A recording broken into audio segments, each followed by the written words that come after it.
Hey guys, tonight we are stepping back, way back, to a time that smells, let's just say, earthy, and where indoor plumbing is just a weird, futuristic dream. We're going to navigate the muddy, challenging, often overlooked world of medieval women. Fair warning, you probably won't survive long here without a robust immune system and a lot of luck. But hey, at least you get to explore from your comfy spot. Right. So, before you get comfortable, take a moment to like the video and subscribe, but only if you genuinely enjoy what I do here. Let me know down in the comments where and when you're tuning in from now. Dim the lights, maybe turn on a fan for that soft background hum, and let's ease into tonight's journey together. Okay, deep breath. You open your eyes, and instead of soft sheets and a ceiling fan, you see rough-hewn timber beams overhead, maybe some straw rustling nearby, and definitely not central heating. The air is thick with the scent of wood smoke, damp earth, and, well, farm animals. You're in the medieval world now. Specifically, your world as a woman. And let's be honest, it's not exactly a walk in the park. Forget your modern conveniences, your rights, your easy access to knowledge or choices. This life is hardscrabble, dictated by forces far beyond your control, the unpredictable cycles of nature, the rigid structures of society, and the constant, looming threat of things like famine, disease, or someone deciding they just don't like you that much. You feel the rough texture of your simple wool tunic. It's probably itchy, and it smells faintly of smoke and unwashed sheep. Look around. Your home, if you're lucky enough to have one that isn't just a hovel, is small, dark, and shared with everyone. Family, maybe livestock if it's cold enough. Privacy. What's that? It's a concept that simply doesn't exist for you here. The sun is your clock, the seasons dictate your work, and survival is the main item on the daily to-do list. You wake up before dawn, the cold seeping into your bones, and the list of chores is already running through your head. Fetch water from the well, which is probably a good distance away. Tend to the fire. Prepare whatever meager food you have. Care for the children. The physical labor is constant, backbreaking, and utterly necessary. This isn't a workout routine. It's just life. The foundational reality of this world, the thing that shapes almost everything about your existence, is the deeply ingrained hierarchy. You live in a feudal society, a complex web of obligations and power structures stretching from the peasants in the field all the way up to the king. And within that system, there's another layer patriarchy. Men hold the power. They are the landowners, the warriors, the priests, the legal authorities. Your position in this world is largely defined by your relationship to men, your father, your husband, your lord. Your identity isn't really about you as an individual, but about your place within a family structure headed by a male. It's like being a supporting character in someone else's story, but without a guaranteed paycheck or health benefits. Every single day, you navigate a world where your voice is quiet, your legal rights are minimal, and your options are severely limited. Can you own property? Usually, no, unless you're a widow, or perhaps a very rare noblewoman with specific inheritance rights. And even then, it's complicated. Can you choose who you marry? Not really. Marriages are often strategic alliances between families, determined by economics, land, or status, not pesky things like love or personal compatibility. It's basically a business merger where you're part of the assets package. Can you pursue a career? Well, sort of. Within very narrow confines. You might work the land, spin wool, brew ale, or serve in a household. But these are typically extensions of traditional female roles, not avenues for independent advancement. You certainly aren't signing up for night school or theology degrees. And then there's the sheer precariousness of it all. Life expectancy is shockingly low by modern standards. One mainstream historical fact that really drives this home is the incredibly high infant and child mortality rate. It was common for a woman to give birth many times and still lose several of her children before they reached adulthood. Think about the emotional toll of that, on top of the physical drain of constant childbearing and labor. It's a stark reminder that death is a constant neighbor, whether from childbirth complications, illness, or simply bad luck. It wasn't all doom and gloom, but the baseline was definitely set to challenging. Even something as simple as hygiene, which we take for granted, was a whole different ballgame. There's a quirky tidbit that people sometimes point to while frequent full-body baths as we know them weren't common for everyone every day. Medieval people weren't necessarily okay with being utterly filthy. They often washed hands and faces daily, and laundered clothes when they could. Though soap was harsh, and water fetching was a chore, it wasn't like they were just rolling in mud happily all the time, even if cleanliness standards were different. Still, infectious disease spread like wildfire because they lacked the understanding of germs. You sneeze near someone, and boom, potentially lethal plague ensues. It really puts a damper on casual conversations. Historians still argue whether medieval women had any real agency or power beyond the domestic sphere. Some emphasize the limitations in subjugation, while others highlight instances where women, particularly in certain roles or social classes, found ways to exert influence, manage households, or participate in economic activities. Was there a hidden network of female power? Or were these just rare exceptions proving the rule? It's a fascinating debate, and as we delve deeper, you'll start to see glimpses of both the chains and the subtle ways some women manage to navigate or even bend the rules. But for now, as you stand in this smoky, chilly dwelling, feeling the weight of expectation and limitations settle upon your shoulders, understand this is the starting point.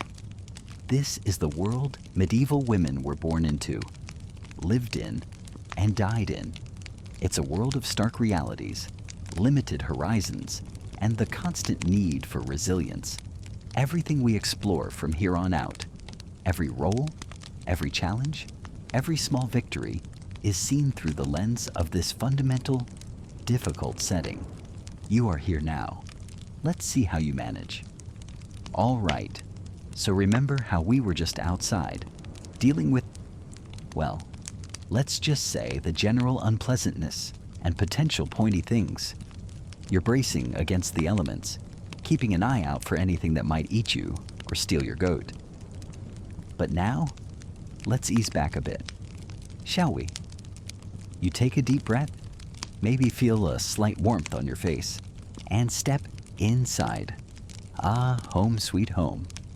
Or perhaps more accurately, home sweet relentless, backbreaking labor, because while the world outside your door is trying its best to get you, the world inside is demanding your very soul through endless repetitive tasks. This isn't the cozy cottagecore fantasy you see on Instagram, unless that fantasy includes perpetually damp floors, the smell of wood smoke clinging to literally everything, and hands that are chapped and calloused beyond belief. You look around, the hearth is the heart of this little universe. Sure, but it's a hungry heart. Keeping it fed means constant trips to gather firewood, or peat if you're in the right place.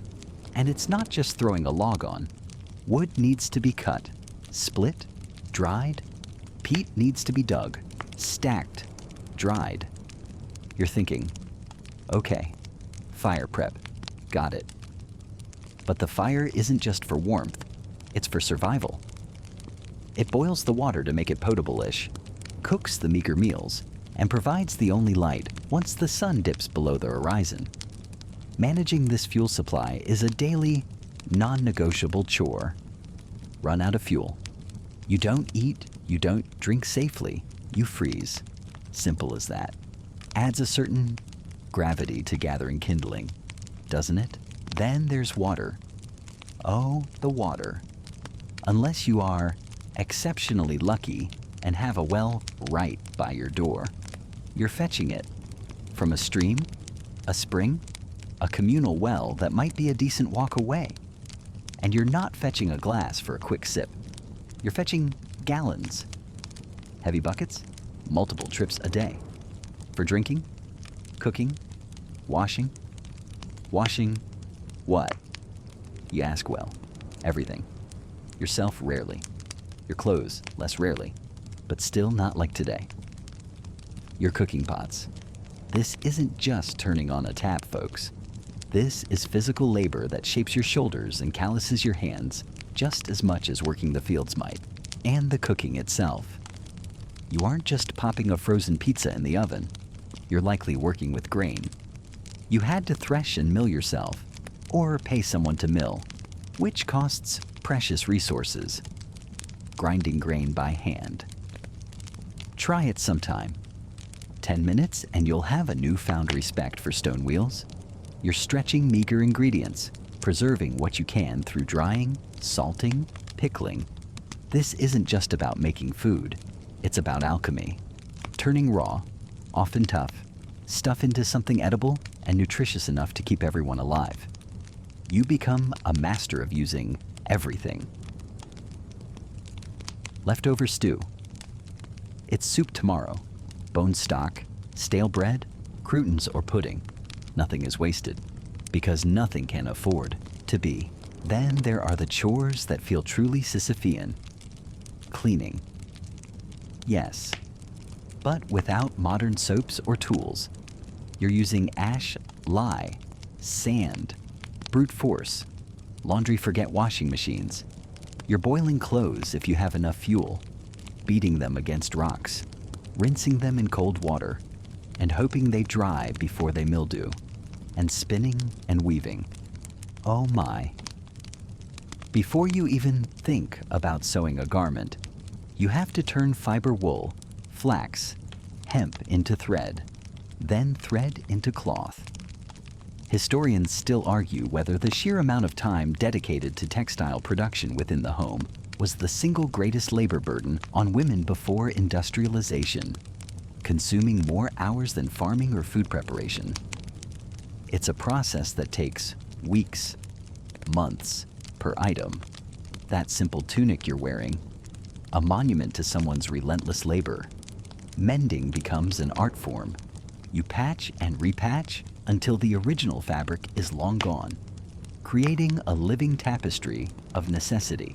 It's exhausting just thinking about it, right? You probably haven't sat down all day. Your muscles ache, your back is protesting, and the list of things still to do just seems to grow.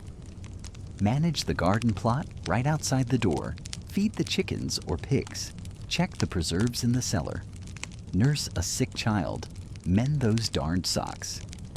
Again. The work is literally endless. There's no clocking out. The concept of free time is, well, maybe you get to sit by the fire for an hour before collapsing into bed, only to wake up and do it all over again. It makes our modern complaints about washing dishes seem adorable, frankly. Oh, I have to load the dishwasher. The horror, meanwhile, somewhere back in time, you're contemplating whether you have enough ash lye left to tackle that pile of muddy smocks. But amidst this relentless grind, there's incredible ingenuity and organization. You can't survive this level of work by just winging it. Women developed complex systems, daily and seasonal routines that dictated their lives. They knew exactly how much firewood they needed to get through winter, precisely when to salt meat, how to schedule spinning alongside childcare and cooking. They relied on inherited knowledge, passed down through generations, and shared skills within their communities. They bartered skills in labor. Maybe you're great at spinning, and your neighbor is a master baker. So you trade. It's a network of mutual dependence born of necessity. A quirky little tidbit. In some regions, women would even organize communal spinning or weaving bees. Turning lonely, arduous tasks into social, though still incredibly laborious gatherings. It wasn't just about getting the work done, it was about sharing the burden, singing songs, telling stories, creating a sense of community even in the face of overwhelming work. You learned to prioritize ruthlessly. What absolutely must be done today to keep everyone alive? That gets tackled first. What can wait? Oh, it waits, often accumulating into a terrifying backlog. It's a constant balancing act between immediate needs and future survival. And through it all, you develop a resilience you never knew you had. You become incredibly efficient, your movements economical, your knowledge of your resources intimate. You know the quality of your water source just by looking at it, the perfect temperature for drying herbs, the precise feel of thread that is ready for weaving. So, while the outside world is scary, the inside world is a battlefield of a different kind, fought with calloused hands, tired muscles, and an unbreakable will to keep the hearth burning and the family fed. It's a testament to human endurance, really. Or maybe just proof that people will do literally anything to avoid being cold and hungry. Either way, you're doing it every single day, and there's no vacation in sight. Okay, so you've just gotten through whatever you were just doing inside that small, smoky hut, feeling perhaps a little overwhelmed by the simplicity, or maybe the sheer amount of chores already done before the sun decided to properly show its face. But there's no time to linger, really, because the real work, the back-breaking, soul-crushing, absolutely vital work happens out there, in the fields. You push open the rough door, or maybe it's just an opening with a hide stretched across it, and the air hits you. Not the gentle morning dew you might imagine, but often the smell of damp earth, maybe animal dung, and just hard work waiting. You step out, and your body already knows. Today is going to be a long day. This isn't your weekend gardening, hoping those petunias make it. This is survival. Every seed you sow, every weed you pull, every stalk you cut is the difference between eating this winter and, well, not. And you, as a peasant woman, are right in the thick of it. No delicate rolls here. No sitting in a tower looking pretty. Unless that tower is made of hay bales and you're stacking them. You walk out into the communal fields, or maybe your family's own strips of land if you're slightly less communal, and you join the others. Men are there. Yes, often with the heavier plows pulled by oxen or horses if you're lucky, or sometimes just pulling it themselves, but right beside them, or maybe slightly behind, or often ahead, depending on the task, are the women, grandmothers, mothers, daughters, all with sleeves rolled up, or just wearing simple tunics with no sleeves to begin with, because fashion is not a priority. The sun starts to climb, and soon you feel that familiar heat on your neck. You bend over, and you stay bent over, for hours. Weeding by hand is incredibly efficient if you have about 1 million hands and infinite time, which you kind of do, just distributed among everyone in the village. Your fingers are thick and calloused, permanently ingrained with dirt under the nails. You stopped trying to get them clean years ago. What's the point? They'll be dirty again in 5 minutes anyway.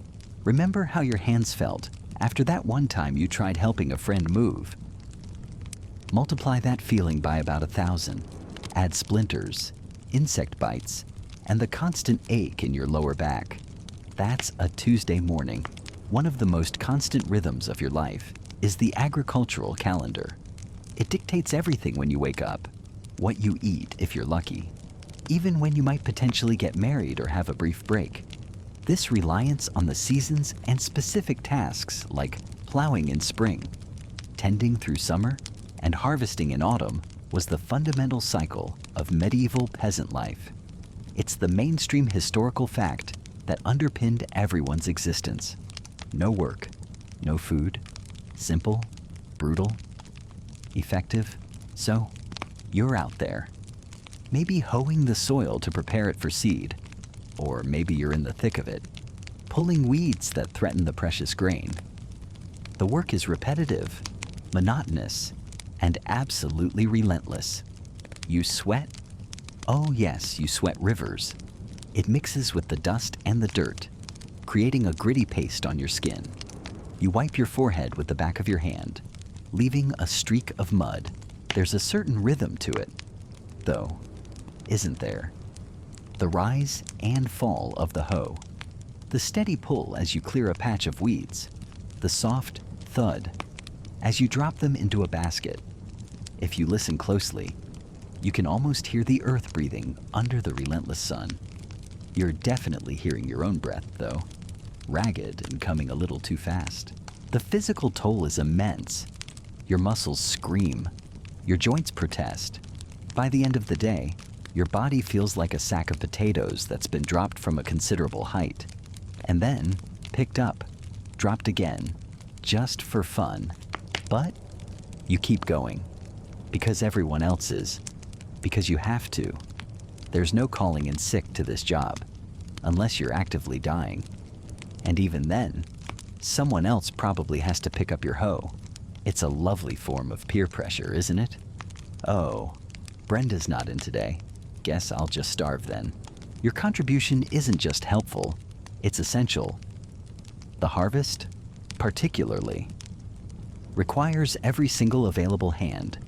Reaping with a sickle involves endless bending and precise cutting, bundling the stalks, winnowing, separating the grain from the chaff. Often involves tossing bushels of the harvest into the air on a windy day, letting the lighter chaff blow away while the heavier grain falls back down. This is skilled work, requiring timing and strength, and women were heavily involved in every stage. A quirky tidbit about the post-harvest period once the main reaping was done. The fields weren't entirely cleared immediately. The poor, particularly women and children, were often allowed to go through and pick up any leftover stalks or grain that the reapers had missed.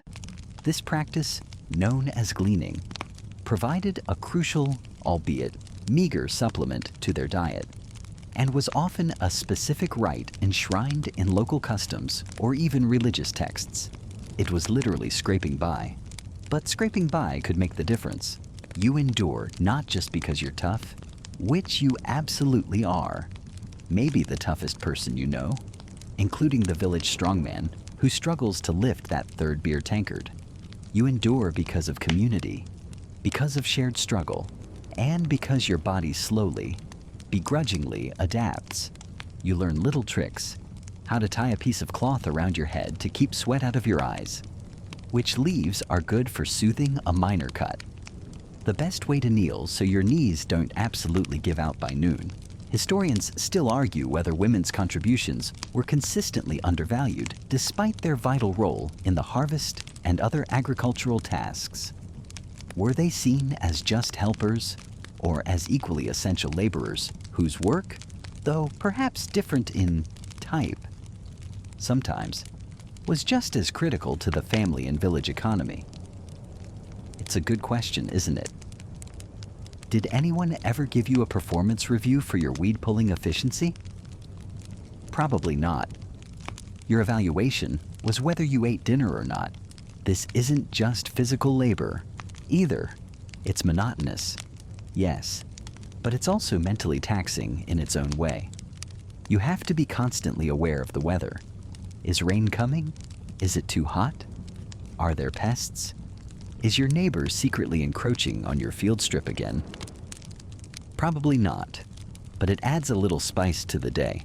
Sometimes you steal a moment while everyone else is taking a water break, or maybe just slumped against a haystack. You look out over the fields stretching towards the horizon. It's beautiful in a stark, practical way. The green shoots of spring, the golden waves of grain in summer, the rich brown earth of autumn. And you know, with a deep, bone-tired certainty, that you helped make that happen. Your hands, your back, your sweat, you fed people. It's a simple achievement. Maybe, but it's everything. And then the overseer shouts, or your own sense of urgency kicks back in, and you bend over again. The sun is still high. The work isn't done. It rarely is. And as you step deeper into the urban maze, leaving the bustling market square you just navigated, you start to notice something else, something beyond the shouting merchants and the smell of, well, everything. You notice the women. Remember how we talked about the lords and the peasants? Those big, broad strokes of medieval life. Well, city life is different. It's a place where the lines blur just a little, especially when it comes to the women who call these cramped, noisy streets home. You see them everywhere, really, woven into the fabric of the town, just like the threads in a weaver's loom. They aren't just domestic figures here. They are active participants in the economy. Look, over there, through that open doorway. See the woman at the table, meticulously counting coins. She's likely a merchant's wife, managing the accounts, maybe even running the business herself while her husband is away. And down that alley, the rhythmic thud, thud, thud, thud. That's the sound of a fulling mill, likely operated by women who tread on wet cloth to thicken it. Backbreaking work. Frankly, not exactly what you picture when you think medieval lady. Is it? Women in medieval towns were involved in an incredible array of trades. Many continued the traditional work. Brewing ale, they were called brewsters, baking bread, spinning and weaving textiles, a massive industry, often dominated by women from preparing the wool to the final cloth. You see women selling goods in the market, eggs, cheese, vegetables they grew themselves, maybe even herbs and simple medicines. But they weren't confined to these roles. Look again, around the corner. See that small shop with the glinting metal? That's likely a metal worker, and often, the wives and daughters of blacksmiths or goldsmiths worked alongside them, sometimes handling the finishing work, polishing, or even simple assembly. You might find women working in candle making, tailoring, paper making, even managing inns or bathhouses. It really depended on the town and the specific trade, but if there was work to be done, that could support a household. Women were often doing it. Sometimes, they were even better at certain tasks than men, like the intricate work of embroidery or certain stages of textile production. Now, the guilds. Ah, the guilds. They were the gatekeepers of medieval trades, setting standards, controlling training, and protecting their members' interests. And women's relationship with guilds was complicated. For many women, their connection to a guild came through their husbands or fathers. As a master craftsman's wife, a woman was expected to help run the business, manage apprentices and journeymen, and often possessed the necessary skills to keep things going. When her husband died, the widow often had the right to continue running the workshop, sometimes for a limited time or until a son was old enough, but sometimes, if she was capable, indefinitely. This was crucial for her economic survival and for the continuity of the trade. Narti historians still argue whether this widow's right represented true independence or was merely a temporary measure contingent on her male connections. But regardless, it allowed many women to maintain their livelihoods and status within the community. And in some guilds, women could become members in their own right, especially in trades traditionally associated with women, like silk weaving or brewing. In places like Paris, there were even guilds specifically for women, like the Silk Spinners Guild, where women held all the leadership roles. Imagine that. A whole professional organization run entirely by women in the 13th century. Pretty neat, right? It wasn't the norm everywhere, but it happened. This involvement, whether through family ties or direct membership, allowed women to find professional spaces outside the purely domestic sphere. The workshop attached to the house became their office, their studio, their place of business. They negotiated with suppliers, dealt with customers, trained others. They weren't just assisting, they were active participants, contributing significantly to the household income and the town's economy. For a woman who was widowed, or perhaps never married, though that was rare. Let's be honest, marriage was the default setting back then. Running her own business offered a path to economic independence. She might inherit a thriving trade, or perhaps start a small venture herself, like selling goods from a stall or working as a laundress or domestic servant for wealthier households. It wasn't always easy. Of course, guild rules could be restrictive, sometimes specifically limiting what women could do or preventing them from training apprentices outside their family. Social expectations often pushed women towards domestic roles. But in the busy, practical world of the medieval town, necessity and opportunity often trumped rigid social norms. You see a woman haggling fiercely over the price of wool, counting out her profit, making decisions that directly impact her and her family's financial security. That's a form of power, isn't it? Maybe not the power of a knight or a king, but the tangible power of earning a living, of contributing, of not being wholly dependent. It's kind of like running your own Etsy shop today, just with more mud and fewer cat videos. Though I bet medieval cats were excellent mousers in workshops. One slightly quirky detail you might not expect: some guilds had rules about women's appearance at guild functions, sometimes requiring specific head coverings, or even forbidding women members from wearing excessive jewelry. It wasn't just about work. Guilds were social and regulatory bodies too, and they tried to control everything, including how their female members presented themselves. Talk about micromanagement. But it also shows they were present and acknowledged as members, even if subject to different rules. So, as you walk these streets, past the shops and workshops, remember that behind many of those doorways, hands were working, minds were calculating, and livelihoods were being built, often by women. They were integral to the town's pulse, finding ways, sometimes against the odds, to earn, to participate, and to carve out their own space in a world that wasn't always designed for them. It paints a much richer picture of medieval life than just castles and fields, doesn't it? It shows the quiet, persistent strength of women making their way in the world. One thread, one loaf, one coin at a time. You can almost hear the soft murmur of their conversations over the general din of the street, a constant, vital hum. And so, you find yourself needing to navigate one of the most fundamental aspects of medieval life. Right marriage. Yeah. Maybe you were hoping for some grand romance under a moonlit tower, but mostly it's a business merger with, let's say, personal implications. It's complicated, like trying to assemble IKEA furniture with only a butter knife and a diagram printed in Elvish. It's not just about finding someone you don't actively dislike, though that was often a bonus. Honestly, it's about property, alliances, and securing your family's future, whether you're a peasant or a princess. The economic side of this whole deal. Oh, it's huge. Think of marriage as a major financial transaction. For noble families, it could mean vast tracts of land changing hands, securing military support, or forging political ties. It's less, will you be my forever? And more.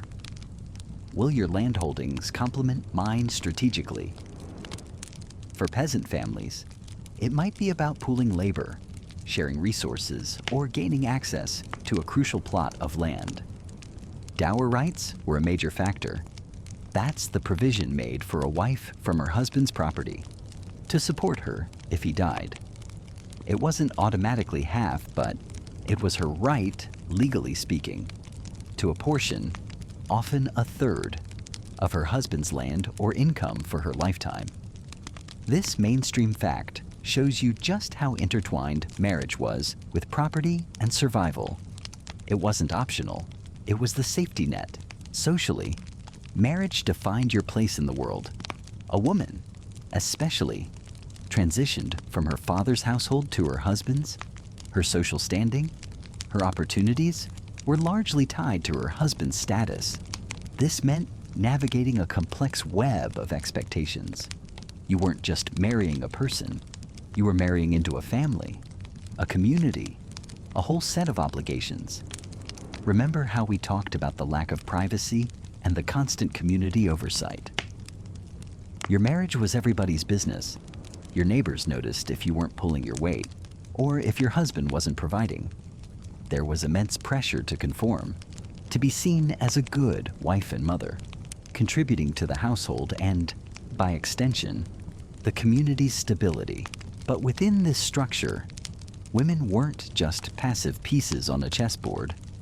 Far from it, they were absolute champions at navigating these expectations, often with a quiet, steely resolve. While men might be off fighting, trading, or, well, doing whatever men did that required them to be away from home, probably complaining about taxes. If we're being honest, it was often the woman who was the engine running the household. This brings us to finances. Managing the household wasn't just about knowing how to bake bread or mend socks. It involved budgeting, overseeing servants if you had them, keeping track of stores, managing income from the land, even potentially running a small business on the side, like brewing ale or selling produce at the market. A quirky little tidbit: many medieval women, even relatively humble ones, had their own purses and were expected to manage specific household budgets or enterprises, sometimes with considerable independence. They weren't just given pocket money, they were finance managers, juggling resources in an age before online banking, or even reliable paper currency for many. This financial and managerial skill became doubly important because, frankly, medieval life was rough. As we've seen, disease, accidents, war. Men often didn't live as long as women.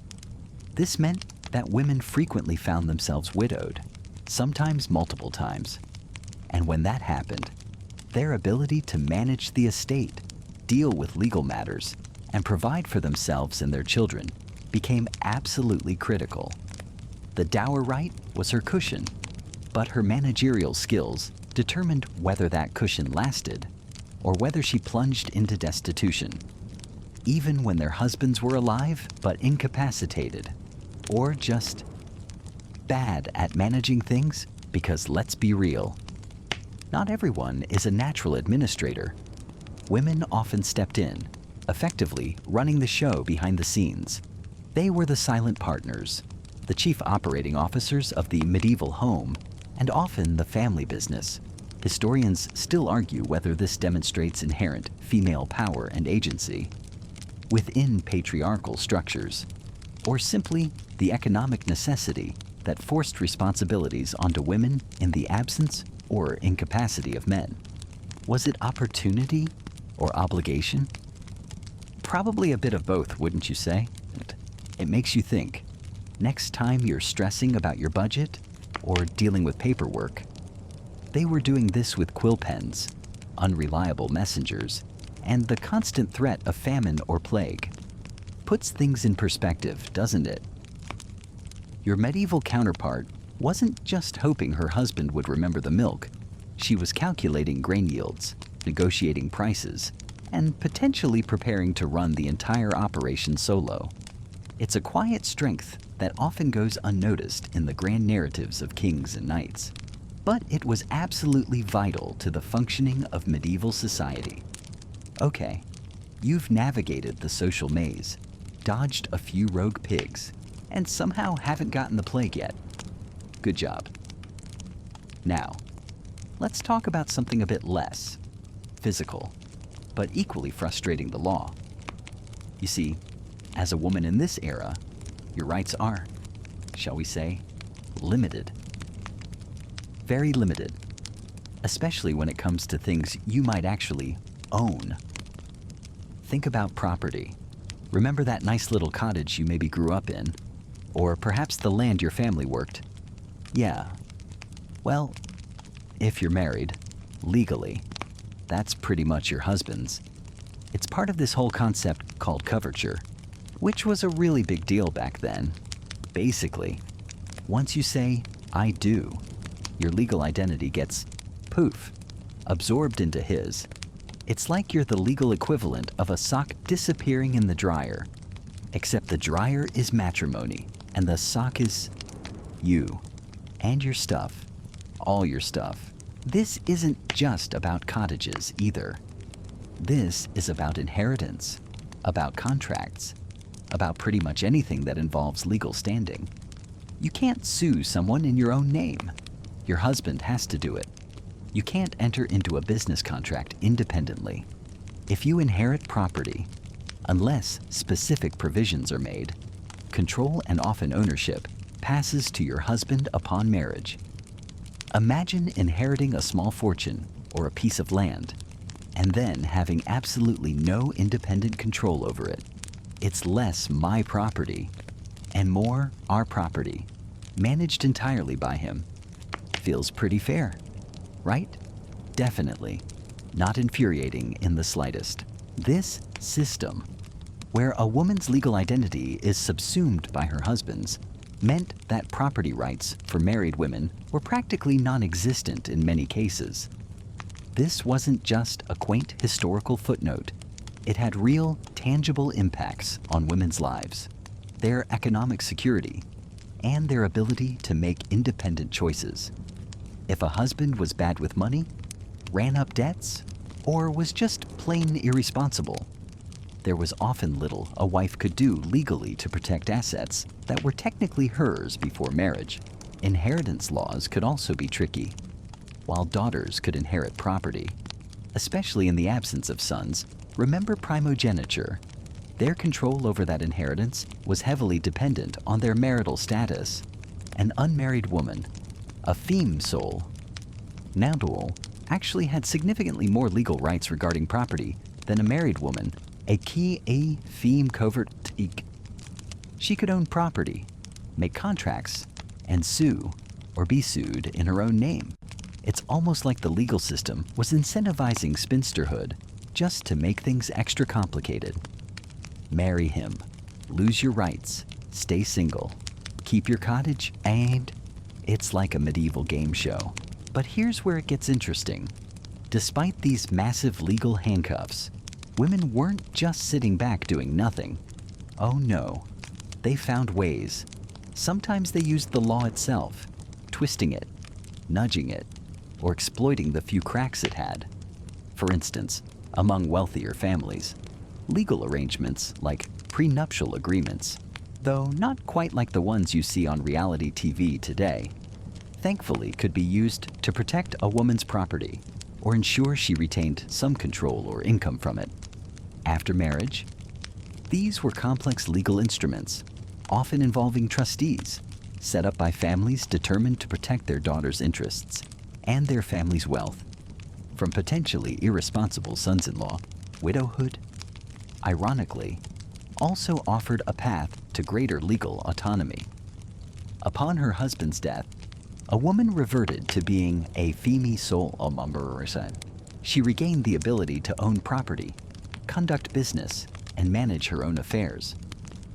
Widows were often significant figures in the economy, running businesses their husbands left behind, managing estates, and participating in legal proceedings. This status could be liberating, though often coupled with grief and hardship. And then there were the informal means. Women exerted influence within the household economy, often managing the day-to-day finances, running domestic industries like brewing or textile production, and contributing significantly to the family's income, even if they didn't legally own the means of production. They used family connections, community reputation, and sheer force of will to protect their interests or those of their children. You might not be able to sign the contract, but you can certainly make it known exactly what you expect. And woe betide the person who ignores you.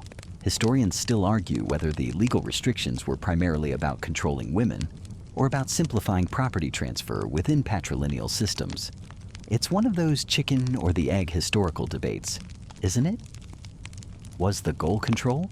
Or was control just a convenient byproduct of a system designed for male-led households and inheritance? Maybe a bit of both, wrapped up in centuries of tradition and patriarchy. One quirky tidbit. Sometimes women would use male relatives, a brother, an uncle, or even an adult son, as proxies to conduct business or manage property they couldn't legally control themselves. It was a workaround, a way to navigate the system without directly confronting it, like using your friend's Netflix account because you don't want to get your own. Resourceful, if slightly inconvenient. So, while the law might have looked like an iron cage for women, especially married ones, they weren't entirely powerless. They maneuvered, they influenced, they used what little leverage they had, whether through formal legal loopholes or informal social pressure. It wasn't equality by a long shot, but it was a constant, often subtle, assertion of self in a system designed to diminish their legal standing. You might not hold the deed, but you can certainly make your intentions known, loudly and repeatedly, until someone listens. And sometimes, that was enough to shift things just a little bit. You've seen the grand cathedrals, the smoky battlefields, the dusty manuscripts. Now, let's step inside a different kind of structure, one built with quiet devotion and, sometimes, immense hidden power. You find yourself standing before the high walls of a convent, the air inside smelling of beeswax candles and old parchment, maybe a hint of baking bread. This is a place where women found refuge, purpose, and incredibly, sometimes more authority than they could ever dream of outside these walls. Think about it. For so many women throughout history, your path was pretty well laid out. Right marriage, children, managing a household under your husband's thumb. Not exactly a buffet of choices, but entering religious life. That was like unlocking a secret level. It wasn't for everyone, sure. And it came with its own set of rules. Hello, eternal vows. But it offered something radical, an alternative path, and, crucially, a built-in community of support. You see the abbess gliding through the courtyard, her robes rustling softly. This isn't just some mild-mannered mother figure. In many places, abbesses were serious power players. They managed vast estates, controlled wealth, oversaw tenants, made significant decisions, and could even sit in councils or courts, sometimes holding authority equivalent to a bishop or a major lord. Imagine being in charge of hundreds, maybe thousands, of acres, dispensing justice and negotiating with powerful men who, outside the convent gates, might barely acknowledge your existence. It's like being the CEO of a spiritual megacorporation, but instead of quarterly reports, you're worried about prayer schedules and whether Sister Agnes is hoarding the good ink again. Seriously, the administrative skills these women needed were insane. One fairly mainstream historical fact: powerful abbesses like Hilda of Whitby in Anglo-Saxon England presided over double monasteries, housing both monks and nuns, wielding immense influence over both. Talk about breaking the glass ceiling, except the ceiling was probably made of stone and stained glass. Beyond the structured community of the convent, there were those who sought an even more intense spiritual journey, often in profound isolation. You might glimpse a small stone cell built onto the side of a church, maybe just a tiny window peering out. This is the dwelling of an anchoress, a woman who has voluntarily been walled into this space, leaving the outside world behind forever. It sounds extreme, right? But for some, this wasn't imprisonment. It was liberation. Cut off from societal pressures, domestic duties, and the constant demands of others, they could focus entirely on their spiritual life. Yet, even in this intense solitude, they weren't entirely cut off. People would come to their window, sometimes called a squint or hagioscope, which sounds way creepier than it was, seeking advice, prayer, or spiritual guidance. The anchoress became a spiritual authority, her voice amplified because of her isolation. Her insights were valued, her prayers considered particularly potent.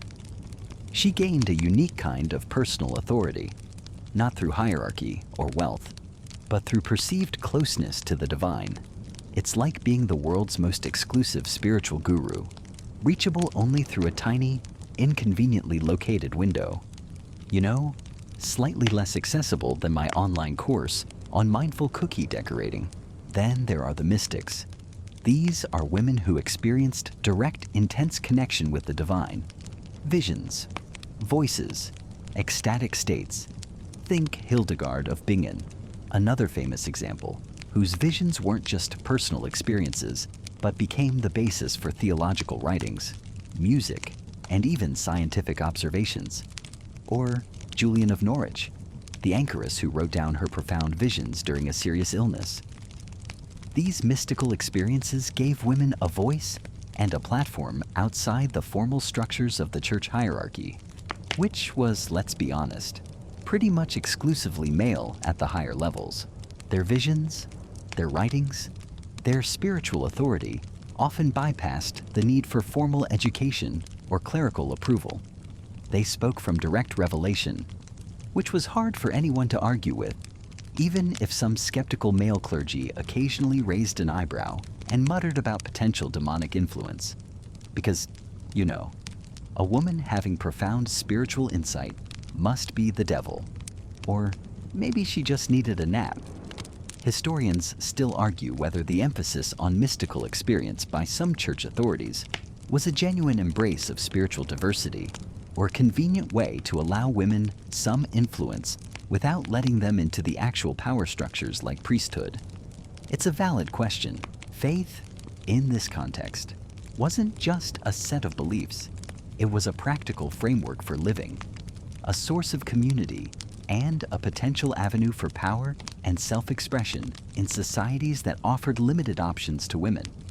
Whether running a sprawling convent, advising from a tiny cell, or sharing divine visions, women found ways within the religious sphere to forge paths of authority and intellectual or spiritual depth that were often denied to them elsewhere.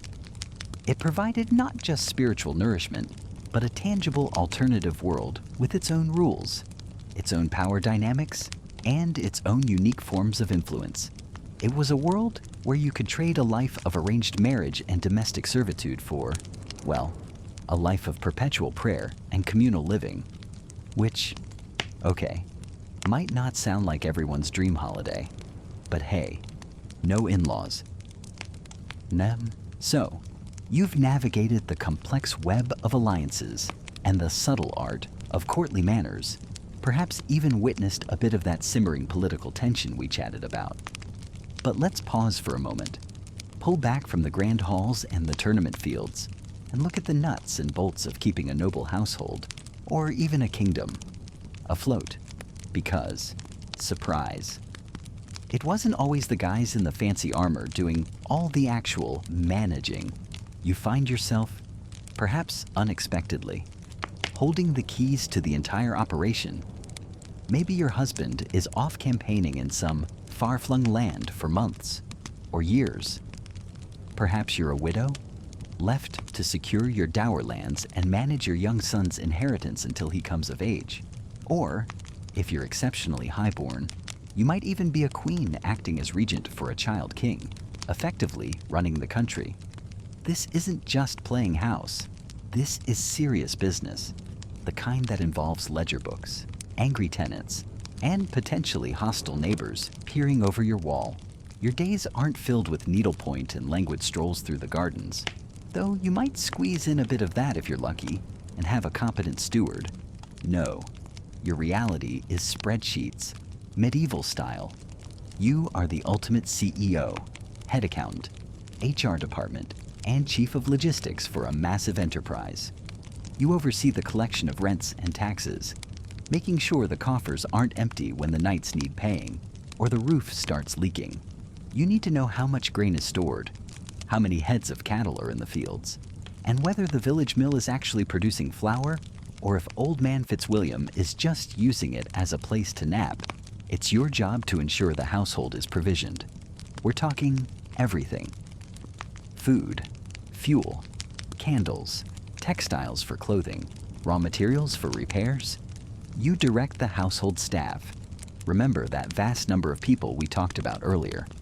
They all report, ultimately, to you. The steward manages the outer affairs of the estate. The chamberlain oversees the inner household, but their marching orders come from you. You decide who gets hired, who gets fired, and probably mediate squabbles over who got the last decent chicken leg. Seriously, managing medieval staff sounds like a reality show I'd actually watch, beyond the domestic economy. You are a key player in the regional power structure. You negotiate with neighboring lords over boundary disputes, water rights, or shared responsibilities like road maintenance. You might entertain envoys, solidify alliances through marriage, perhaps arranging one for your own child or a relative, and ensure your garrison is paid and prepared. While you might not be leading the charge yourself, you are the one making sure there are men to lead, walls to defend, and supplies to endure a siege. It's a level of administrative and political responsibility that would make most modern executives weep into their ergonomic keyboards. Think about Eleanor of Aquitaine. For instance, she wasn't just a queen, she was a major landowner in her own right and served as regent for her son, Richard the Lionheart. When he was off crusading, managing England while he was away fighting in the Holy Land, dealing with his conniving brother John, and raising his ransom. Yeah, that's managing a kingdom, not just an estate. This ability of women, particularly those of high rank, to step into roles of significant power and responsibility is a mainstream historical fact that often gets overshadowed by tales of knights and kings. A quirkier tidbit, maybe these ladies of the manor often had incredibly detailed accounting records kept by their stewards, but they were the ones reviewing them. You'd see entries tracking the sale of wool down to the fleece, the purchase of spices gram by gram, and expenditures on everything from new shoes for the stable boys to gifts for visiting dignitaries. It gives you a fascinating, granular look at the sheer volume of goods and money flowing through these estates, all overseen by the lady. It wasn't just theoretical wealth. It required constant, meticulous management. Now, historians still argue whether the power wielded by these women, especially when acting for an absent husband or a minor son, was truly autonomous or merely delegated authority exercised on behalf of a male heir or lord. Were they shaping policy and managing resources based entirely on their own judgment and skill? Or were they primarily seen as temporary caretakers, expected to maintain the status quo until a man could take over? It's a complex question, and the answer likely varies greatly depending on the woman, her personal abilities, her status, and the specific circumstances she found herself in. But regardless of the nuance of their official power source, the practical reality was that someone had to make the decisions, sign the documents, and handle the daily crises. And very often, that someone was the lady. She wasn't just a figurehead.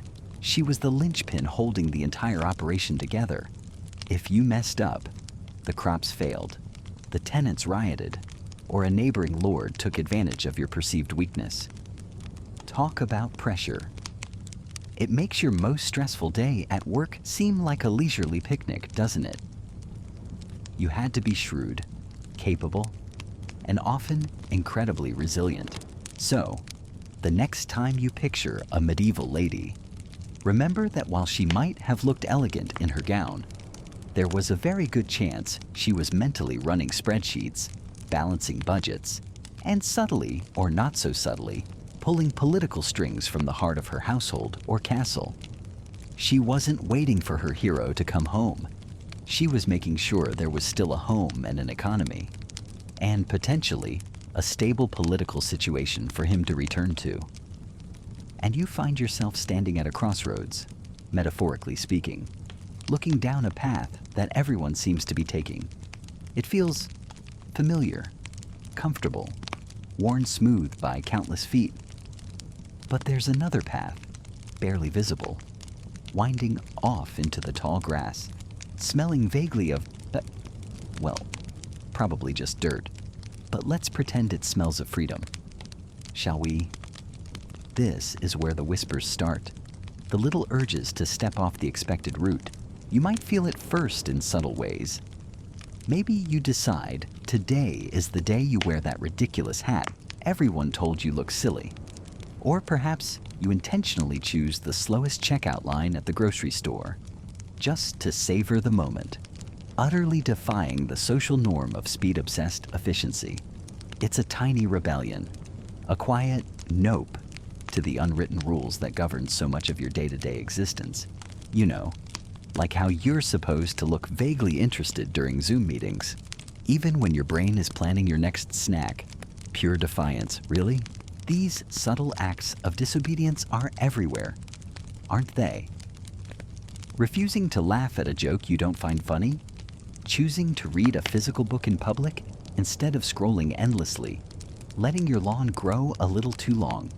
A gentle middle finger to suburban perfection. It's the feeling of a quiet smile spreading across your face because you just did something you wanted to do, even if it's completely insignificant to the rest of the world.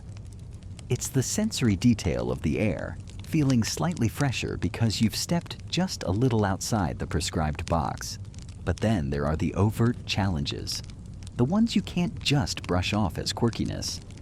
This is when you use your voice, your actions, to directly question or oppose an authority or a widely accepted standard. Maybe you speak up in a meeting, not just with a suggestion, but with a genuine challenge to the status quo. You might join a public demonstration, lending your physical presence to a collective act of disagreement. Remember that feeling we talked about earlier, of knowing something isn't right? This is often when that feeling boils over into tangible action. Challenging authority isn't new. Of course, you learn about it in history class. Think of Rosa Parks, whose refusal to give up her seat on a bus in Montgomery, Alabama, in 1955 became a pivotal moment in the civil rights movement. A seemingly simple act of defiance, rooted in deep conviction, sparking massive change. That's a mainstream historical fact, right there. One person's overt challenge echoing through time. Sometimes the challenges come from unexpected places, or take peculiar forms. Did you know about Diogenes of Sinope, the ancient Greek philosopher often associated with cynicism? He famously rejected conventional social values and lived a life of extreme simplicity, reputedly dwelling in a large ceramic jar or barrel in the marketplace. He'd challenge figures of authority, even Alexander the Great, with sharp wit and a deliberate disregard for social norms. That's a quirky, lesser-known tidbit. A philosopher living in a pot as an act of protest against societal hypocrisy. Makes your slightly overgrown lawn seem positively conformist, doesn't it? The line between subtle and overt can be blurry. Sometimes a series of subtle defiances builds up, shifts perception, and eventually becomes an overt challenge. Other times, a single, sharp word is all it takes to draw a line in the sand. You feel the tension rise, the atmosphere shift, the easy flow of conversation stops, replaced by a heavy quiet as everyone processes your deviation. The sensory experience here is palpable. The sudden silence, the focused gaze of others, perhaps the rapid beat of your own heart. But challenging norms, especially challenging authority, comes with risks. Oh yes, there are risks. You might face social disapproval, the cold shoulder from friends or colleagues who prefer you stay in your lane. You could risk your job, your reputation, perhaps even your safety, depending on the context and the stakes. The system, whatever system you're challenging, often has mechanisms in place to push back, to bring you back into line, or simply to remove you. It's not always easy being the squeaky wheel. You know, sometimes the grease is applied, yes, but sometimes you just get replaced. That was joke number 1. Subtle, like some forms of resistance, historians still argue whether seemingly minor acts of defiance, like wearing specific colors or styles forbidden by sumptuary laws in various historical periods, were merely fashion statements or deliberate political resistance. It's hard to definitively say whether someone in 16th century Venice wearing velvet when only nobles were supposed to meant, "I hate the Doge," or velvet is just so soft. Come on. The motivations behind nonconformity can be complex. Deep conviction, a playful spirit, stubbornness, or simply a desire for authenticity and navigating these risks. It requires a certain kind of courage, doesn't it? Or perhaps just exhaustion with pretending. Maybe you're just too tired to care what others think anymore, which is its own kind of brave, like ordering pineapple on pizza in front of Italians. Joke number 2. I apologize to all Italians. Mostly. The whispers of disobedience can grow louder. They can lead you down that less traveled path, away from the comfortable main road. You might find others there, walking alongside you, or you might walk alone for a while. The view is different, perhaps more interesting, but also potentially more hazardous. There might be obstacles you didn't anticipate, judgment you didn't expect. But then again, the satisfaction of staying true to your own compass, even if it points slightly askew from everyone else's, that can be its own quiet reward. It's like finding that last cookie you hid from yourself. You know it was a bit sneaky, a defiance of the eat it all now norm. But oh, is it sweet later? Okay, joke number 3. And yes, I'm still thinking about snacks. Ultimately, this section is about recognizing that choice, the choice to conform, to blend in, to follow the path, or the choice to deviate, subtly or overtly, to challenge the norms you encounter, and understanding that either choice has its own set of consequences and its own kind of, well, let's just say, personal weather system. Some days it's sunny, and you feel validated.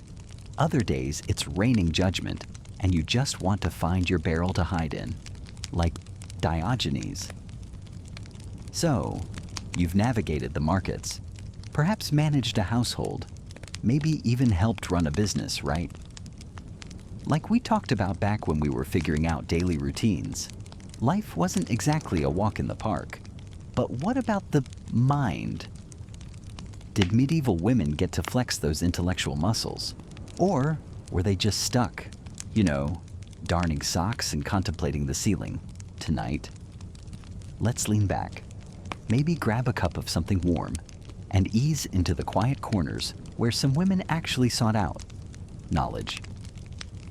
Because, believe it or not, literacy wasn't just for the guys with the fancy hats. It was rare. Sure, like finding a truly comfortable pair of medieval shoes. But it was there. Access to education for women in the Middle Ages. Yeah, that's a bit of a complicated picture for the vast majority of you. Honestly, reading and writing weren't on the curriculum. Your learning was practical. How to manage a home, spin wool, perhaps basic sums if you were involved in trade. Formal schooling, like the kind young boys might get at a local church or guild school, was pretty much off limits. It wasn't a question of intelligence, but opportunity. Stacked against you like a wobbly pile of firewood. But opportunity did knock for a select few. Primarily through 2 main doors, religious institutions, and sheer, unadulterated wealth. Imagine yourself stepping through the quiet gates of a convent. Ah, yes, the convent. not everyone's first choice of a career path, perhaps, but for some women, it was a haven, a place of refuge, and crucially, a place where learning wasn't just tolerated, but encouraged, even required. You see the sisters, some bent over desks, carefully illuminating manuscripts, others reading aloud from hefty religious texts in Latin. This is where a significant number of medieval women gained literacy. Within convent walls, you could learn to read, often starting with devotional texts and the Psalms. You might even learn to write, copying those precious manuscripts, preserving the words and wisdom of the past, stroke by careful stroke. It's slow work, mind you, not exactly speed typing on a laptop. You feel the rough texture of the parchment under your hand, smell the ink, the beeswax candles flickering in the dim light. This wasn't just about personal piety. It was about contributing to the spiritual and intellectual life of the community. Now, if the religious life wasn't your calling, but your family happened to be, shall we say, comfortable, like really, really comfortable, with estates and servants and enough money to make a dragon blush, then you might have another path. Wealthy families, particularly noble ones, might employ tutors for their daughters. These tutors, often educated clergymen, or sometimes even educated women, would teach you to read, perhaps in your native language, maybe even French or Latin, if you were destined for an important marriage or life at court. You might learn writing, too, essential for managing estates later in life, or corresponding with family and political contacts. Think of it as homeschooling, medieval edition, less about dodging PE class, more about learning how not to get swindled when signing a contract about sheep. This level of education was a luxury, a direct result of having the resources to pay for it. It wasn't universal even within the nobility, but it opened doors, giving these women access to information and the ability to express themselves in writing.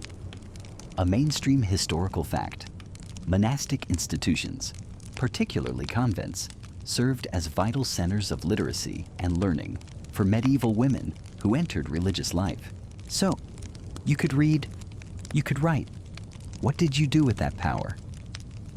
Well, first off, you preserved things.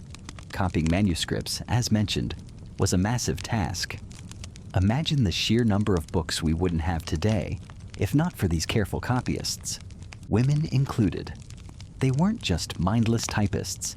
They were curators of knowledge, ensuring stories, religious texts, medical treatises.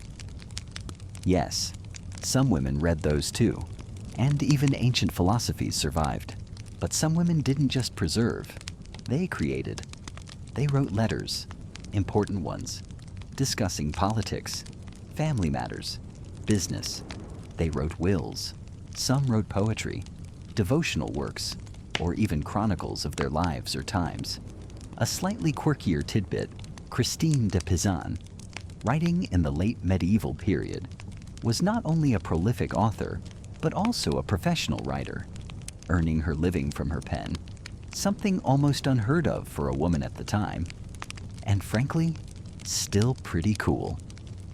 She actively championed women's capabilities and challenged misogynistic views in her work, which is, kind of a big deal.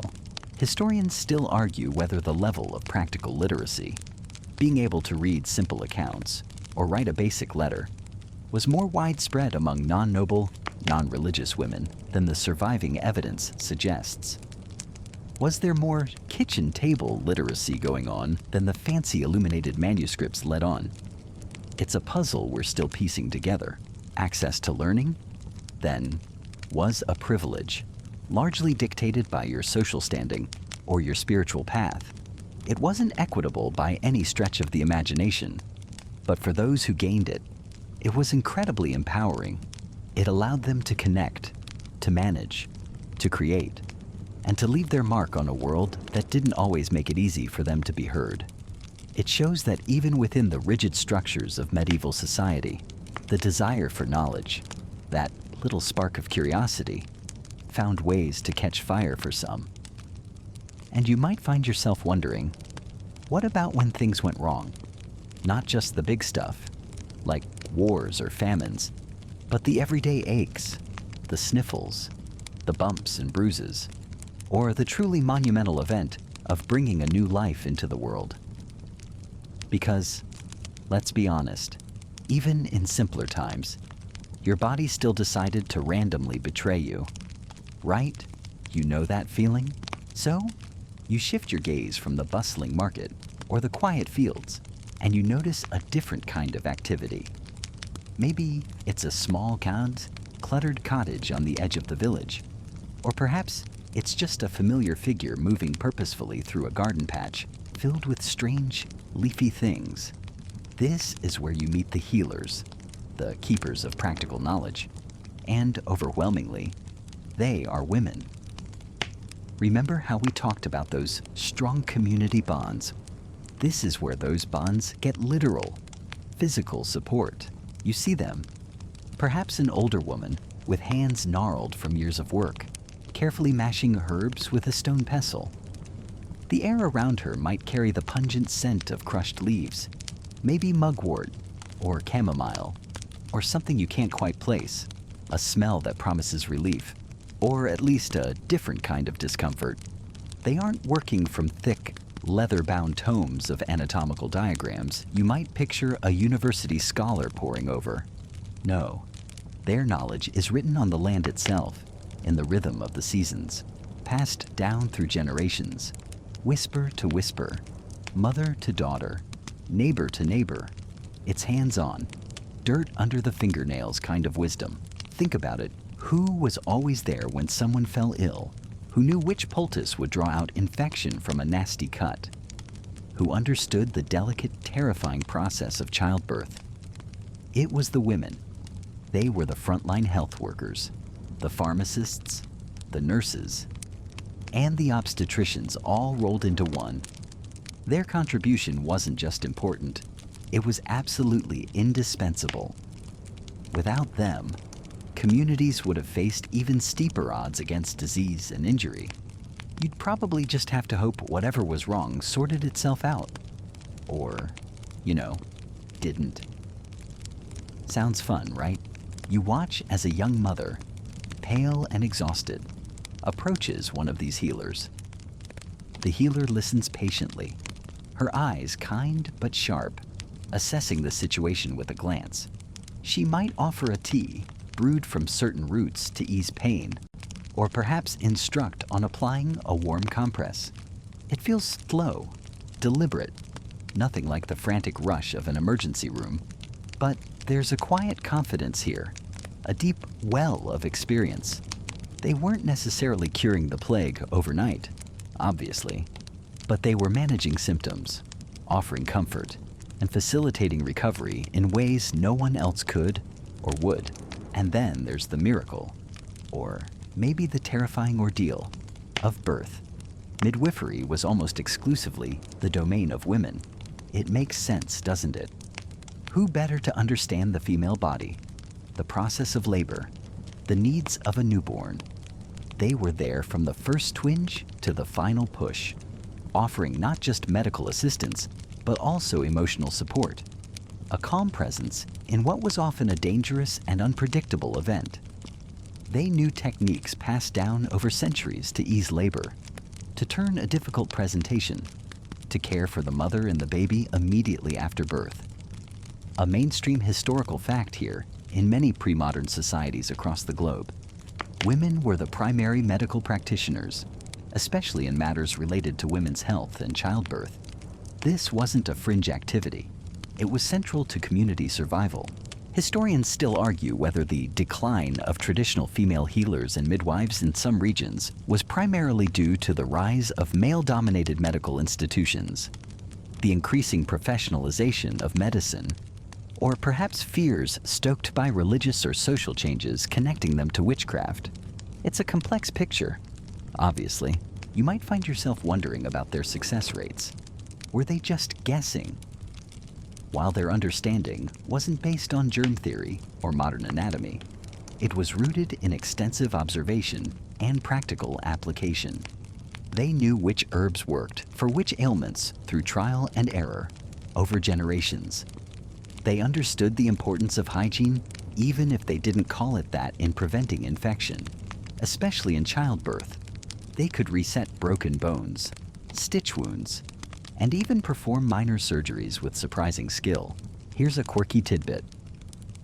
Some traditional midwives in Europe used charms and incantations alongside their practical skills, believing that spiritual and physical health were intertwined. Sometimes they'd even blow on the mother or baby to ward off evil spirits or ease breathing. Imagine that alongside your epidural. Okay, just a little puff now.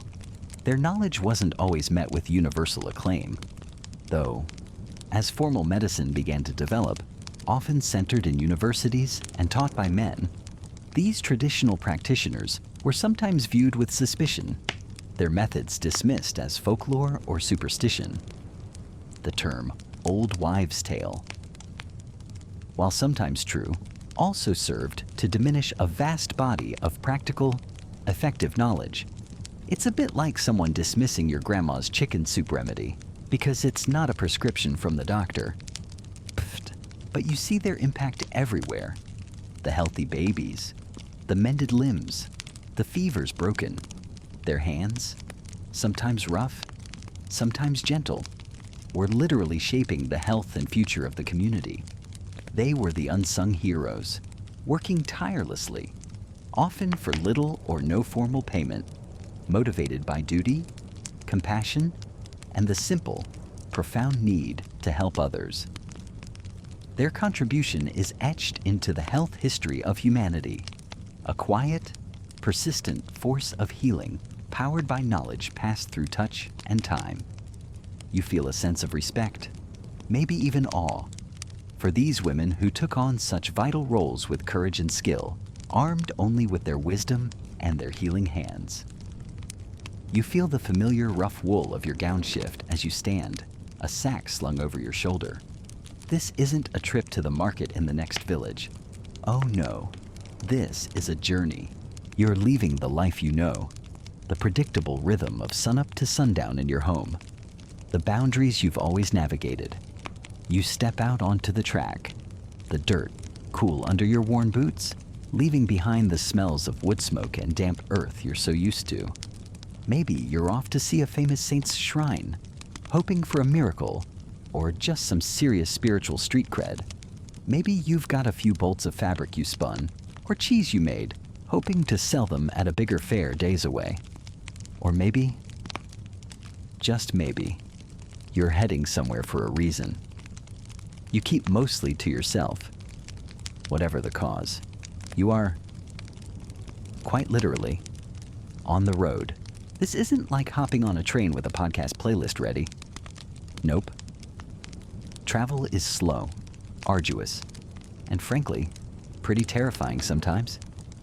You're walking, mostly, day after day, week after week, putting one foot in front of the other. You see the landscape change, slow enough that you feel every ripple and rise in the land. The air smells different in different regions, maybe pine forests giving way to damp marshland, or the salty tang of the coast drawing closer. Your muscles ache in ways you never knew they could. You probably packed light, because everything you bring, you carry. A spare shift, maybe a cloak, some dried food if you're lucky, a rosary if you're pious. It's not exactly like packing for a weekender, is it? Dangers? Oh, they are plentiful. Bandits, for one, just waiting on lonely stretches of road, eyeing your meager belongings. And wild animals. Wolves aren't just characters in fairy tales around here. They're a real and present danger, especially as dusk falls. You stick to the main routes as much as possible, but even those can be rough, muddy, or washed out by rain. Getting lost is a genuine problem when there are no handy signposts or helpful locals with GPS directions. You rely on landmarks, the sun, maybe the stars if you're traveling at night, which, let's be honest, you try really hard not to do. unless absolutely necessary. Remember how we talked about the close-knit nature of village life out here? You're anonymous, and that can be both liberating and incredibly vulnerable. You often travel in groups for safety, especially if you are on pilgrimage. Fellow travelers become your temporary family, sharing stories, keeping watch at night, maybe even sharing that suspiciously hard lump of bread. You might stay in noisy and crowded inns, if you can afford it, sharing straw mattresses with strangers and hoping nothing bites too hard in the night. Or if you're lucky, you might find lodging at a monastery or convent, which often offered hospitality to travelers, particularly pilgrims. This offered a degree of safety and maybe even some slightly better food than you'd find gnawing on dry jerky by the roadside. Pilgrimage was a major reason for women to travel, maybe the most common. It was a mainstream historical fact that people from all walks of life, including women, undertook pilgrimages to major shrines like Canterbury, Rome, or Santiago de Compostela. You'd have spiritual goals, of course, seeking forgiveness, praying for a loved one, hoping for a cure. But there were also social aspects. You'd meet people from far-off places, hear different languages, see different customs. It was like the original gap year, but with more walking and a higher chance of dysentery. For some women, travel was tied to trade. Perhaps you were a merchant's wife helping with business, or a widow taking over your husband's trade routes. Carrying goods meant more risk, but also the potential for greater reward. You'd see bustling markets in major towns you'd only heard whispers of before. The smells, the sounds, the sheer chaos of a medieval market in a big city would be overwhelming compared to your quiet village market day.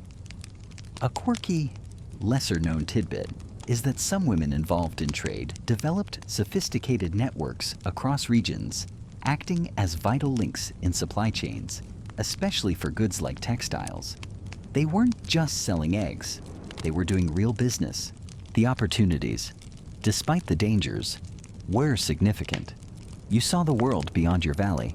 You gained independence and self-reliance you'd never develop staying home.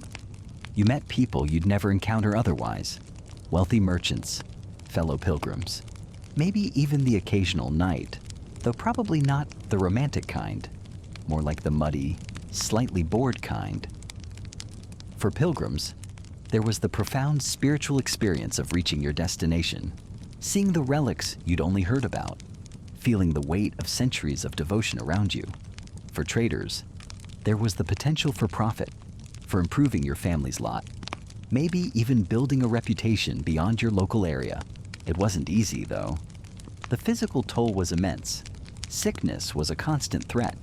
Crowded inns and dusty roads are not exactly paragons of hygiene. Injury was a real possibility, from a sprained ankle, miles from anywhere to something worse, and culturally. While women pilgrims were accepted, a woman traveling alone or purely for trade might face suspicion or unwanted attention. Historians still argue whether these independent female travelers were rare exceptions driven by necessity or piety, or if more women were secretly hitting the road for personal reasons than the official records, often written by men, let on. It makes you wonder, doesn't it? How many untold journeys were made? How many women stepped out onto that road for reasons we'll never fully know? You feel the grit under your boots, the sun on your face, and the vast, uncertain distance stretching out before you. It's terrifying. Yes, but for the first time, maybe you feel truly free. And you realize that while life was often practical, sometimes messy, women also found ways to inject incredible beauty into the world, both with their own hands and their substantial influence. You step into a quiet scriptorium, the air smelling faintly of parchment and ink. Here, away from the rough and tumble, women, often within convent walls, but sometimes laywomen too, are hunched over large books. Their work is meticulous, painstaking. They are illuminators, adding vibrant color and intricate design to manuscripts. Think about the detail, the tiny brushes, the patience required. It's like the original version of extreme close-up macro photography. But with paint, you mixed yourself. You see the careful strokes defining leaves, flowers, and sometimes fantastical creatures crawling through the margins. They used pigments ground from minerals, plants, and yes, even crushed insects or semi-precious stones like lapis lazuli for that dazzling blue, a little quirky tidbit for you. The work was slow, demanding, and incredibly skilled. It wasn't just copying text. It was bringing it to life, making it beautiful, making it something you'd want to gaze at for a long time. Then, you move into rooms filled with the rustle of fabric and the soft click of needles. This is the world of textiles, another realm where women's artistry truly shone. You see women working on tapestries that could cover entire walls, depicting scenes from history, mythology, or daily life. You see intricate embroidery, turning simple cloth into dazzling surfaces for clothing, altar cloths, or wall hangings. This wasn't just sewing.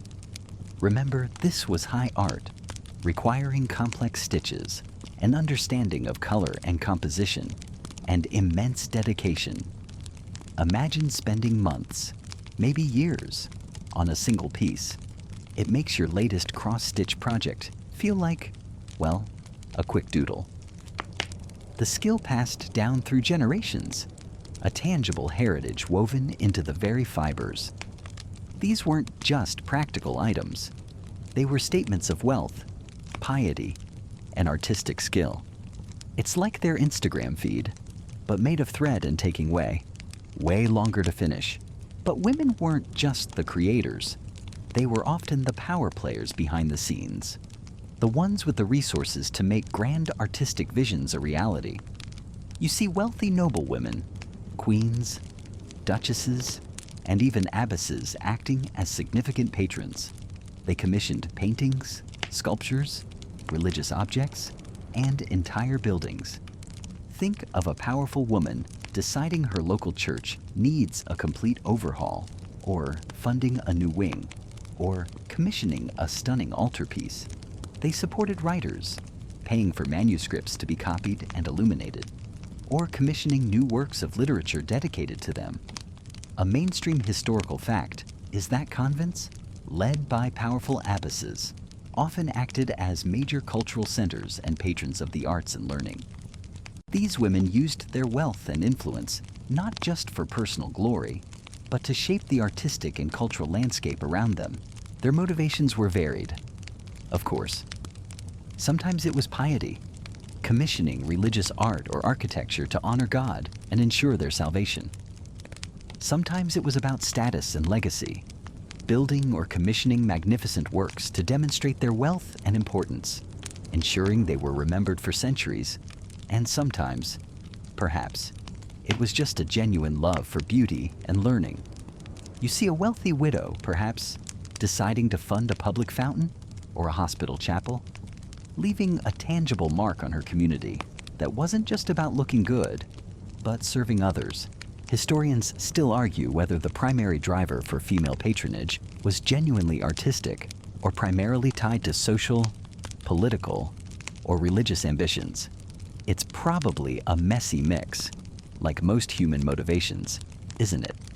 But regardless of the exact why, the impact was undeniable. They provided opportunities for artists, sculptors, architects, and writers, enabling them to create works that might otherwise never have existed. They influenced styles, dictated subjects, and sometimes, you suspect, drove artists absolutely mad with specific demands about the shade of blue or the placement of a tiny saint. You see the results everywhere, in the intricate details of illuminated psalters, the rich textures of ancient tapestries hanging in museums today, the very stone and glass of historical buildings funded by women who wanted to leave their mark on the world. They were artists, craftswomen, and visionary supporters, proving that creating and shaping beauty wasn't just a man's game. It required skill, resources, and a certain je ne sais quoi that these women clearly had in abundance. You've seen the grand houses, the bustling markets, the workshops humming with activity. But now, you turn down a narrow, unlit alley, the kind that smells perpetually of damp stone and forgotten things. This is where you find the lives lived on the jagged edges of society. The women history often forgets to include in the official portraits. You feel the biting wind whip through gaps in threadbare clothing. For the poor woman, every day is a calculation of calories and cold. Survival isn't about thriving. It's about not disappearing. You see her hands, calloused and chapped from scrubbing laundry in freezing water or sorting rags for pennies. Her home might be a single room crammed with too many bodies. Or maybe, if she's truly lost everything, the rough, unwelcoming steps of a public building. The concept of a social safety net. Oh, honey, the safety net here was more like a cheese grater made of despair and thin gruel. That's if you were even lucky enough to get into a workhouse, a mainstream reality for many destitute women, where you traded grueling labor and strict discipline for a bare minimum of food and shelter. It wasn't exactly a luxury resort, unless your idea of a vacation involves breaking rocks and mandatory prayer meetings. Then you encounter women whose bodies didn't conform to expectations. The disabled. Their struggles weren't just physical. They were a constant fight against pity, fear, and the sheer lack of accessibility in a world built for the able-bodied. If you had a visible impairment, you might be an object of charity, or worse, mockery. Forget ramps or braille. Getting around might mean relying entirely on family, if you had any, or facing an even bleaker kind of poverty. And the cures offered, oh, they were something else. Snake oil salesmen and quacks peddling potions that promised miracles but delivered only lighter purses and dashed hopes. It was like a historical version of those dodgy online ads. Except the pop-ups were actual people yelling on street corners. You see another figure in the shadows, perhaps draped in clothing designed less for warmth and more for attracting a certain kind of attention. These are the women engaged in sex work, another group pushed to the margins, their lives defined by precarity and danger.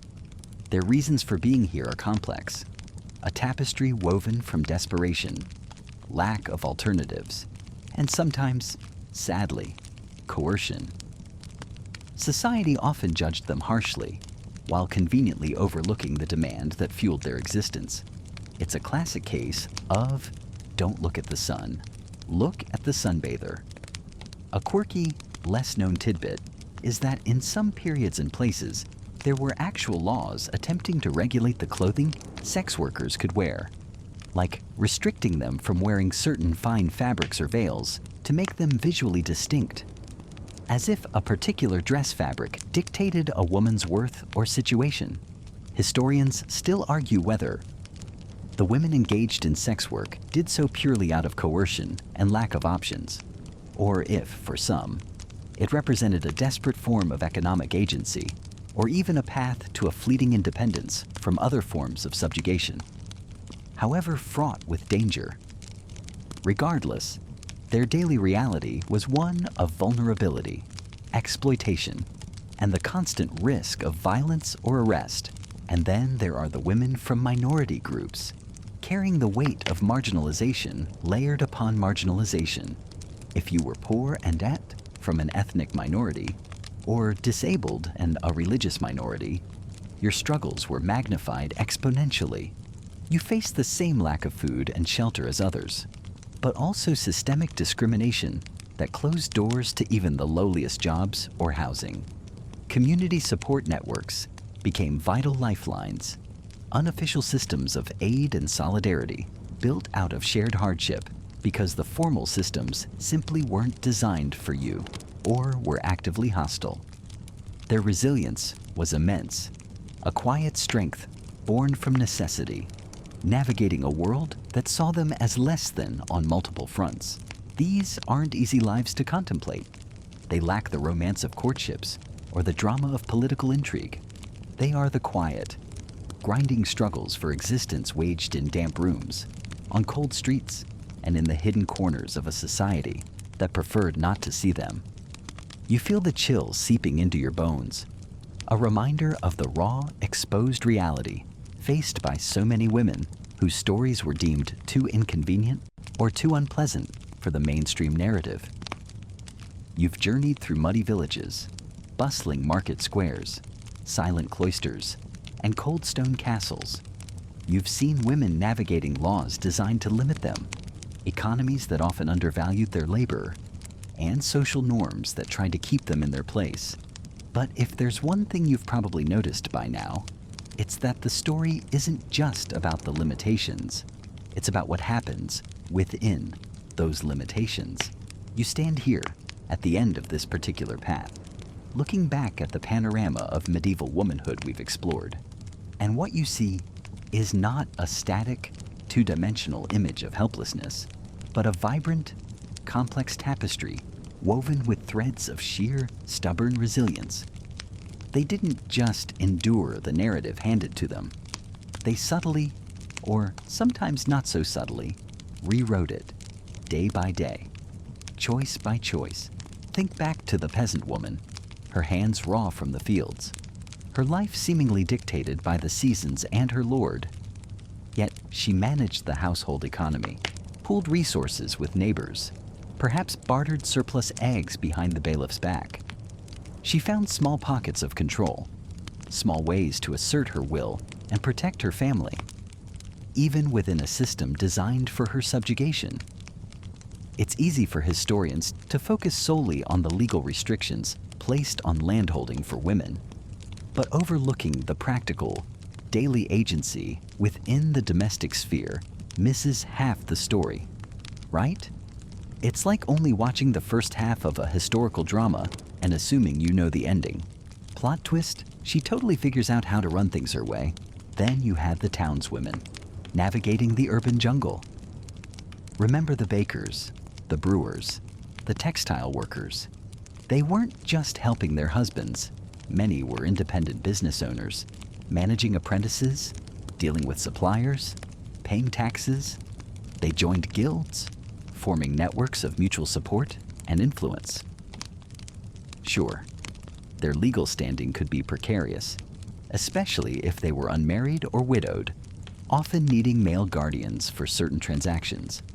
But their economic activity was undeniable, a powerful force that reshaped city life. You can almost hear the clatter of coins, the hubbub of their stalls, the sound of women making things happen, and the women of the cloister. Now there's a narrative flip, supposedly sequestered from the world. Yet as we saw, abbesses managed vast estates, corresponded with kings and popes, commissioned art and architecture, and cultivated intellectual and spiritual centers. They found agency not by rejecting the system entirely, but by finding power within a recognized, albeit patriarchal, institution. It's a classic example of working the system, medieval edition.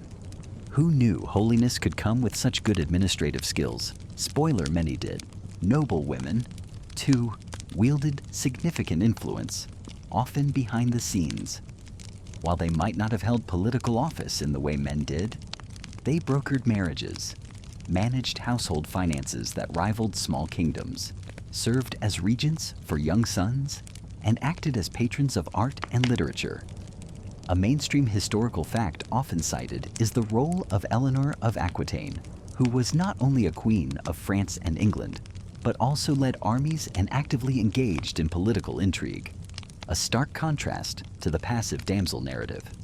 Yet, even less famous noblewomen exerted power through networks of family and patronage. Even women in more marginalized positions, servants, sex workers, widows, found ways to assert their agency. A servant could build a reputation, negotiate terms, or even save enough to start her own small venture. Widows, while vulnerable, often gained more legal and economic independence than married women, becoming heads of households and businesses. It's a weirdly common historical paradox. Sometimes losing a husband meant gaining a surprising amount of freedom. This continuous shaping of their lives, this resilience in the face of constraints, challenges the often limited historical view that portrays medieval women primarily as either passive victims or saintly exceptions. It's crucial to remember that the sources available to historians were often written by men, for men, and focused on men's concerns: politics, warfare, land ownership, documents about the daily lives, the quiet negotiations, the subtle resistances of ordinary women are much rarer, requiring historians to read between the lines, interpret material culture, and piece together fragments. Historians still argue whether the legal restrictions placed on women reflected the actual power dynamics of daily life, or if practical realities often trumped formal rules. You see snippets of this practical reality in court records where women sued and were sued, demonstrating their participation in the legal system, or in property records showing women buying, selling, and inheriting land, sometimes even against customary law. A quirky, lesser-known tidbit: women in some medieval towns had their own legal identity and could enter into contracts and trades independently of their husbands, a concept known as feme sole, single woman status, even if they were married. This was particularly common in port towns and commercial centers, showing how economic necessity could create loopholes in patriarchal structures. It's almost like the economy said, "Look, can we just let her run the shop? It's good for business." The picture that emerges, the one you've now walked through, is one of remarkable adaptability. Medieval women weren't just surviving, they were strategizing, collaborating, innovating, and influencing. They used the tools available to them: family ties, community networks, religious devotion, economic activity, even their reputations, to build lives of meaning and, yes, agency. Their spirit wasn't broken by the limitations. It was, in many ways, defined and strengthened by the ingenious ways they overcame them. And as the echoes of their lives begin to fade, you can feel the weight of their resilience settling around you. It's a quiet strength, passed down through generations, often unseen, often unrecorded in the grand narratives. A gentle reminder that even in the most challenging times, the human spirit finds a way to bloom, softly, quietly, settling into the long night, the world around you fading, the sounds becoming softer, slower, until there is only the quiet.